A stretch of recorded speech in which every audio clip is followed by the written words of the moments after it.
ఏపీలో పాలనా పగ్గాలు చేపట్టిన చంద్రబాబు ప్రభుత్వం శాఖల వారీగా సమీక్షలు నిర్వహిస్తూ గత ప్రభుత్వ అవినీతిని, వైఫల్యాలను ఎండగడుతోంది.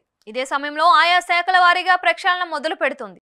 ఇక తాజాగా ఎక్సైజ్ శాఖపై సమీక్ష జరిపిన చంద్రబాబు గత 5 ఏళ్ల పాలన జరిపిన జగన్ సర్కార్ను టార్గెట్ చేశాయి. జగన్ పాలన సమయంలో ఎక్సైజ్ శాఖలో జరిగిన అవినీతిపై కీలక నిర్ణయం తీసుకున్నారు. ఎక్సైజ్ శాఖలో గత ప్రభుత్వంలో జరిగిన అక్రమాలపై సిఐడితో దర్యాప్తు జరిపిస్తామని సీఎం చంద్రబాబు నాయుడు మరోసారి స్పష్టం చేశారు.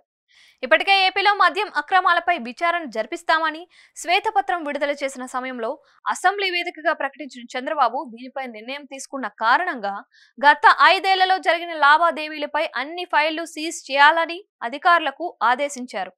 త్వరలో ప్రారంభమయ్యే సిఐడి విచారణకు ఎక్సైజ్ శాఖ అధికారులు పూర్తిగా సహకరించాలని సీఎం చంద్రబాబు ఆదేశించారు.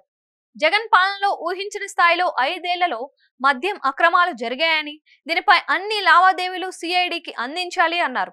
చంద్రబాబు గత ప్రభుత్వం మద్య నిషేధం చేస్తామని చెప్పి చేయకుండా నాసిరకం మద్యం తెచ్చి ప్రజల ప్రాణాలతో చెలగాటం ఆడిందని మండిపడ్డారు. ప్రజల ప్రాణాలు తీసే నాసిరకం మద్యం ఇక రాష్ట్రంలో కనిపించడానికి వీల్లేదని చంద్రబాబు స్పష్టం చేశారు.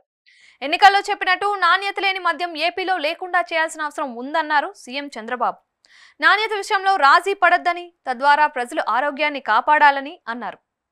మద్యం సేవించే వారితో మాన్పించడం సాధ్యం కాకపోయినప్పటికీ తీవ్ర అనారోగ్యానికి కారణమయ్యే నాణ్యత లేని నాసిరకం మద్యం లేకుండా చేస్తే మంచిది అన్నారు. గత ప్రభుత్వం అడ్డగోలుగా రేట్లు పెంచి పేదలను దోచుకుందని పేర్కొన్న సీఎం చంద్రబాబు నాటి మద్యం ధరలు భరించలేక చాలా మంది గంజాయి, కల్తీ మద్యం, నాటుసారా తాగి ఆరోగ్యాన్ని పాడు చేసుకున్నారు అన్నారు. జగన్ హయాంలో ఇష్టారీతిన పెంచిన ధరలు పేదల జీవితాలను మరింత నాశనం చేశాయని పేర్కొన్న చంద్రబాబు ఆ ధరలను నియంత్రించాల్సిన అవసరం ఉందని పేర్కొన్నారు. పేద కుటుంబాల జీవన ప్రమాణాలు దెబ్బతినకుండా మద్యం విధానం ఉండాలని చంద్రబాబు అభిప్రాయపడ్డారు.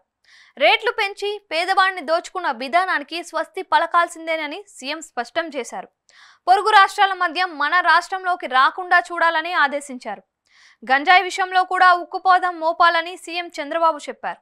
మద్యం విధానం ఆదాయం కోణంలో చూడొద్దని, అవకతవకలకు అవకాశం లేని విధంగా ఉండాలని సీఎం చంద్రబాబు నాయుడు స్పష్టం చేశారు.